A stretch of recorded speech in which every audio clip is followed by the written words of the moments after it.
dernière valeur, AXA qui poursuit sa fusion avec XL Insurance.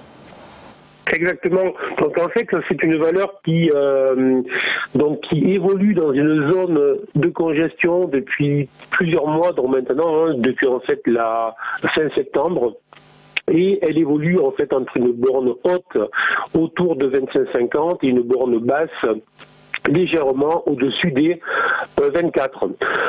Alors, lorsque les valeurs sont dans ce type de configuration, c'est toujours difficile de vouloir prendre une position car on est souvent dans l'émotionnel. Donc, tout simplement, je vais rester absolument sans opinion, donc neutre sur le titre. Mais je vais par contre me positionner en surveillance au cas où on aurait une sortie haussière sur la valeur, sortie, donc comme d'habitude, je le répète à chaque fois ici même, en clôture au jour, jamais anticiper une sortie haussière lorsqu'elle se réalise en séance.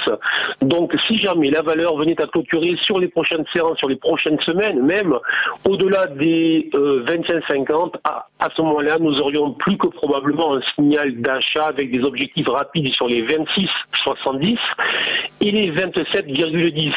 À l'inverse, attention au cas, si jamais la valeur venait à tutoyer son support qu'elle travaille depuis maintenant plusieurs mois, donc autour des 24, je me montrerai prudent, notamment en raison pour les spécialistes là, de divergences baissières sur les indicateurs de momentum qui pourraient donc indiquer que la valeur pourrait en cas de franchissement des 24 à la baisse s'inscrire dans une correction de plus long terme. Donc en résumé, je suis neutre sur la valeur, je surveille les 25,50 en clôture au jour pour un achat éventuel et sous les 24, je me montrerai très prudent.